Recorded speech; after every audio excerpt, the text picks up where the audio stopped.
By the end of that morning, Elvis Presley would walk out of school believing his dream was dead. A teacher would stand inches from his face, look him directly in the eyes, and tell him he was worthless. And years later, when the entire world screamed his name, that same moment would still burn inside him like a scar that never healed. October 1949, Humes High School, Memphis, Tennessee. Rainwater crawled down the classroom windows while students sat half asleep behind old wooden desks scratched with initials and cigarette burns. The room smelled like wet jackets, chalk dust, and cheap floor cleaner. At the front of the class stood Mrs. Catherine Gilmore, the music teacher students feared more than the principal himself. Her posture was stiff, perfect, controlled. She believed music was discipline, structure, obedience. Notes on paper, proper breathing, proper posture, proper technique. To her, emotion without control was weakness. And sitting alone in the back row was the exact type of student she despised. Elvis Presley kept his eyes low, hoping to survive another class unnoticed. That had become his strategy at school. Stay quiet. Don't speak unless forced to. Ignore the laughter. Ignore the whispers about his clothes, his hair, his strange accent. Most kids at Humes saw Elvis as poor white trash pretending to be somebody special. Some teachers quietly agreed. Then, Mrs. Gilmore stopped writing on the board. The silence hit the room instantly. Elvis Presley. His stomach tightened. Slowly, he looked up. Come stand in front of the class. A few boys immediately grinned at each other. Somebody in the back muttered, "Oh, hell." Elvis stood carefully, trying to ignore the heat rushing into his face. His worn shoes squeaked across the linoleum floor as he walked forward. Every sound felt louder than normal. Every eye followed him like wolves watching injured prey. Mrs. Gilmore folded her arms. "Class," she announced calmly, "today Mr. Presley is going to help us understand the difference between talent and attention-seeking." The room burst into laughter. Elvis froze.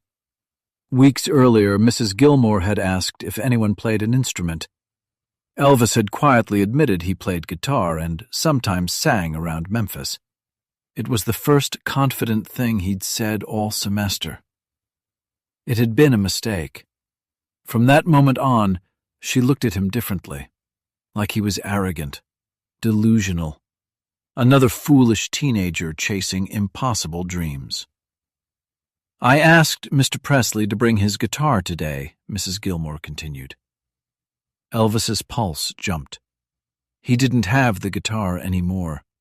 His parents had pawned it just to keep electricity running in their tiny apartment.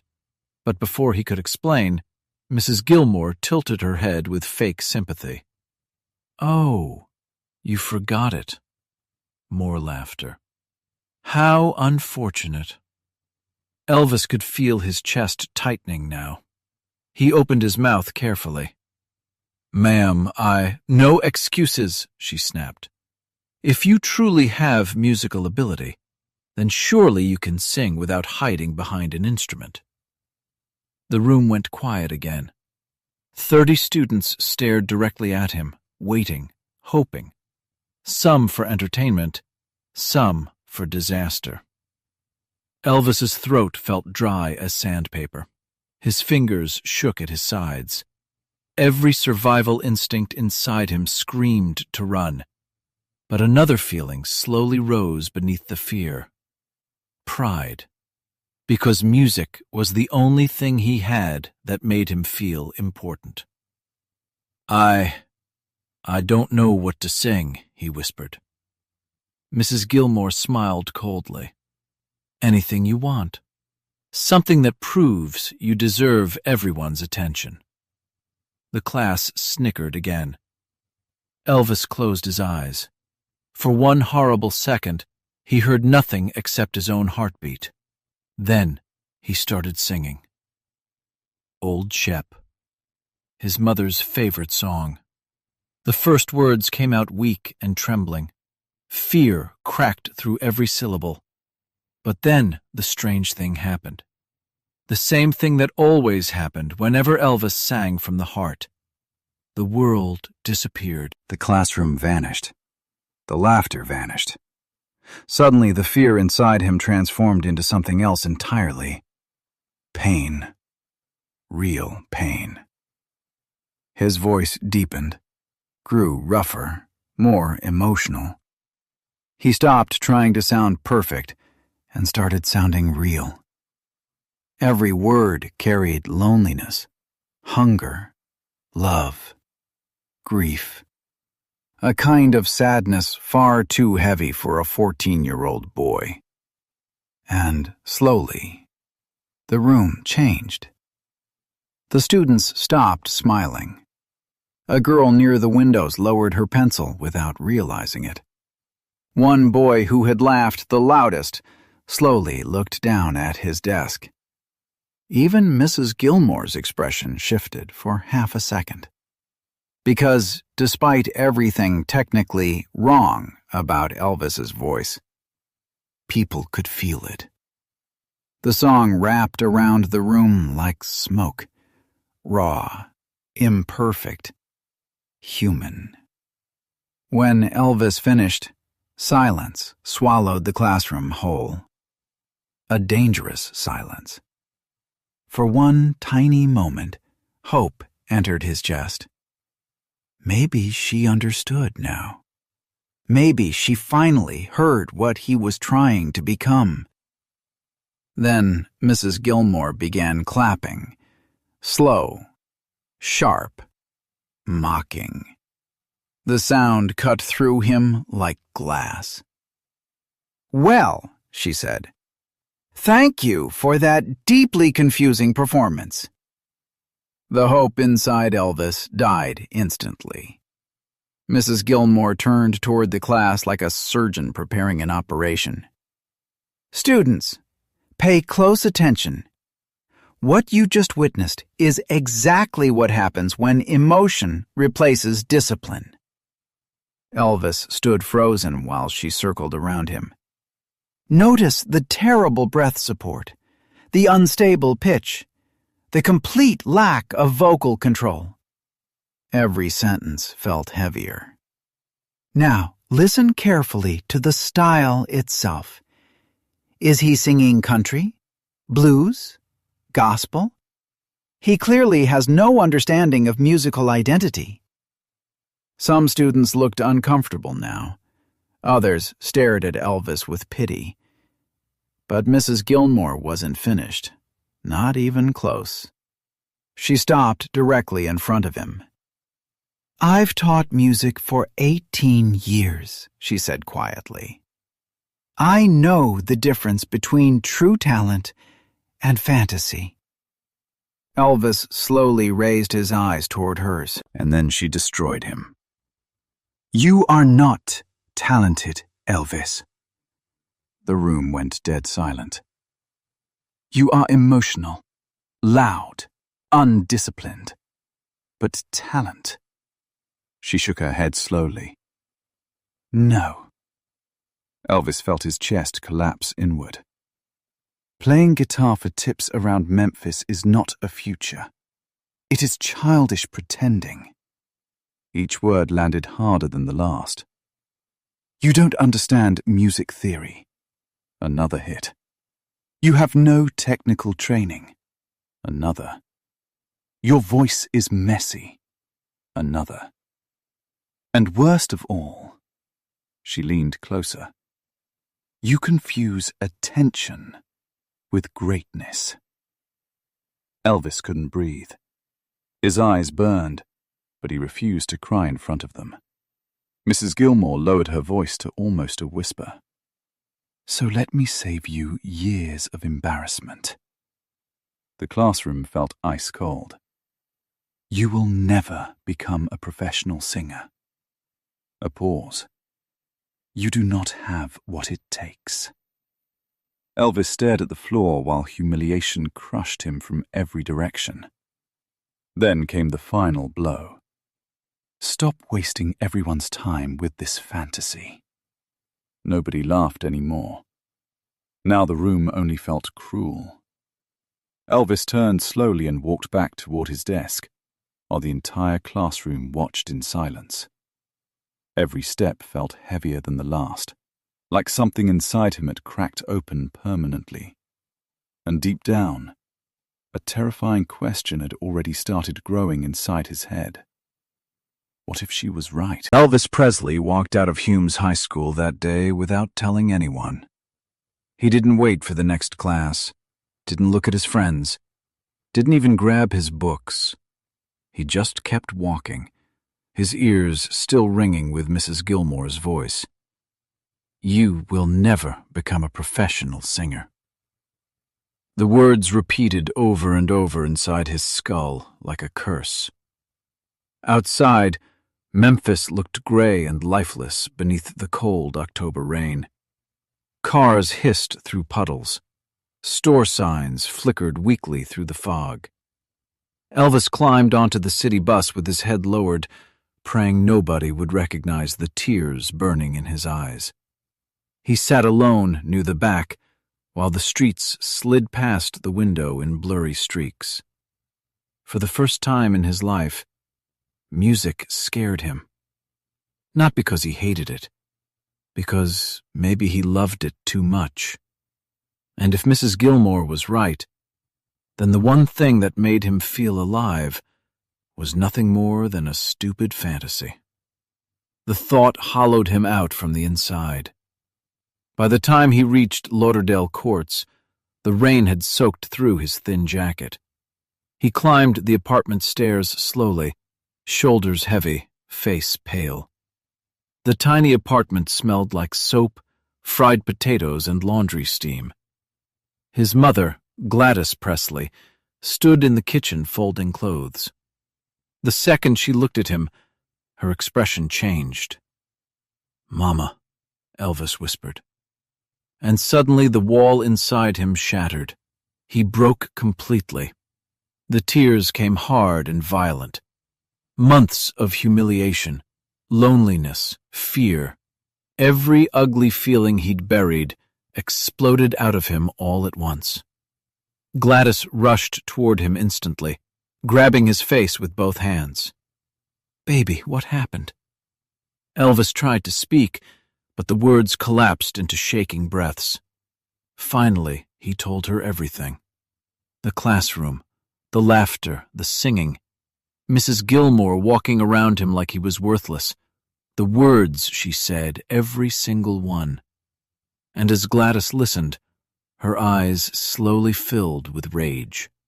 Not normal anger, a mother's anger, the dangerous kind. When Elvis finally finished, the apartment went silent except for the rain tapping against the windows. Gladys grabbed her coat immediately. "Come on." Elvis looked up weakly. "Where?" "We're going back to that school." "Mama, no."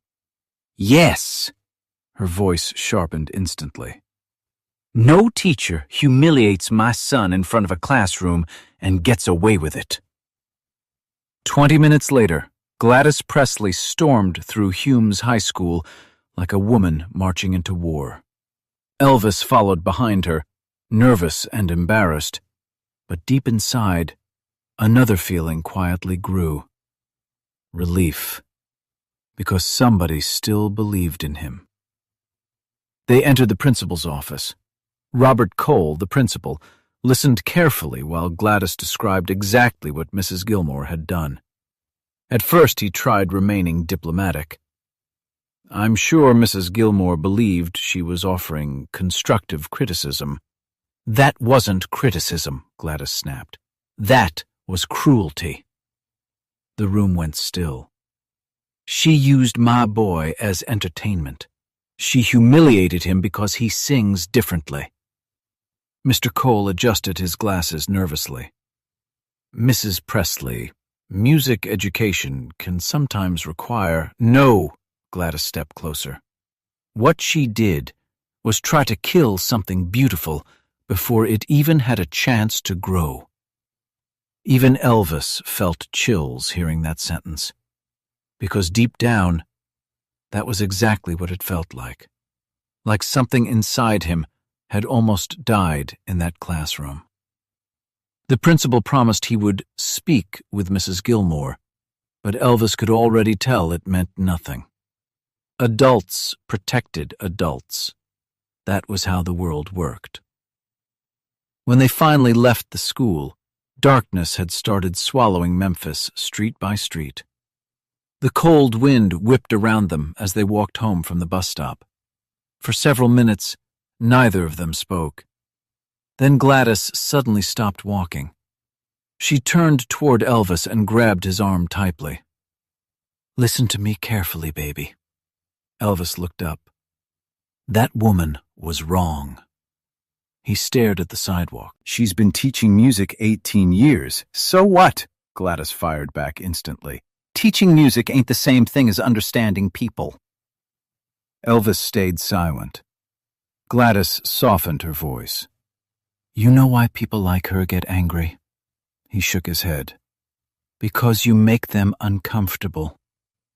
The wind blew through the empty street. She spent her whole life believing music had rules. Then she hears you. Gladys pressed her hand against his chest. And she hears feeling, real feeling. That scares people who only understand rules. Elvis swallowed hard. "But what if she's right?" he whispered. Gladys looked him directly in the eyes.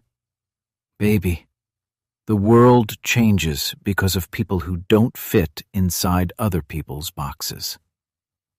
The words hit him harder than anything Mrs. Gilmore had said. Then Gladys leaned closer. "You remember this feeling. You hear me?" Elvis nodded slowly.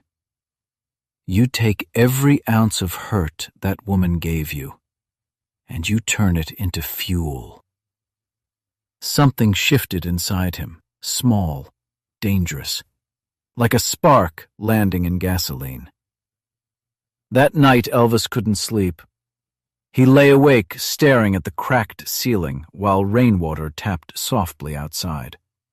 Again and again he replayed the humiliation in his mind, the laughter, the sarcasm, the certainty in Mrs. Gilmore's eyes.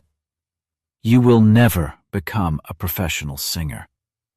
Every repetition hurt, but around midnight, the pain slowly began changing shape, because another thought had entered his mind now. What if proving her wrong became the reason he succeeded? Elvis sat up slowly in bed. His heart started beating harder. For the first time since the classroom humiliation, fear mixed with something else. Determination. A dangerous determination. The next morning at school, students whispered as Elvis walked through the hallway. Some looked embarrassed for him. Others smirked when they thought he wasn't watching. Then he saw Mrs. Gilmore at the far end of the corridor. She walked past him without even looking. Like he no longer mattered, like he had already failed. Elvis stopped walking, and something inside him hardened permanently. He turned slowly, watching her disappear down the hallway. Then, silently, he made himself a promise. One day, the world would know his name. One day, the same voice she mocked would shake entire stadiums. One day, she would hear people screaming for him so loudly that her own words would disappear forever. And from that moment on, every rejection became gasoline. Every insult became motivation. Every person who doubted him unknowingly helped create something unstoppable. Because the boy who walked out of that classroom humiliated was not the same boy walking back into school the next morning. Something had awakened inside Elvis Presley, and it was hungry. After that day, Elvis Presley sang like a man trying to survive. Every small club, every dusty fairground, every broken wooden stage hidden deep in the South. He performed anywhere that would let him hold a microphone for 5 minutes. Sometimes people laughed before he even started. Sometimes bar owners told him his style sounded wrong, too country for blues crowds, too blues for country crowds, too emotional, too wild, too strange. But now, every insult fed something inside him. Every time somebody doubted him, he saw Mrs. Gilmore standing in that classroom again. You will never become a professional singer. So Elvis pushed harder, harder, harder. He practiced until his throat burned raw, sat awake nights studying radio singers, listened to gospel choirs, blues musicians, country singers. And instead of choosing one style like everyone told him to, he blended them together, fearlessly, recklessly, creating sounds nobody fully understood yet. And slowly, people started reacting. Not politely, viscerally. Girls screamed during performances without understanding why. Crowds leaned closer when he sang. Men who mocked him suddenly went quiet halfway through songs. There was something dangerous about Elvis on stage, something alive. Because he wasn't performing music, he was feeling it. In 1954, everything changed. Inside a tiny recording studio at Sun Records, Elvis began singing "That's All Right." At first, nobody realized history was being created. It sounded too different, too raw, too unpredictable. But the moment the song hit Memphis radio, phone lines exploded. Listeners demanded the station play it again, and again, and again. Teenagers sat glued beside radios late into the night, waiting to hear that voice. Adults complained it sounded rebellious. Churches called it inappropriate.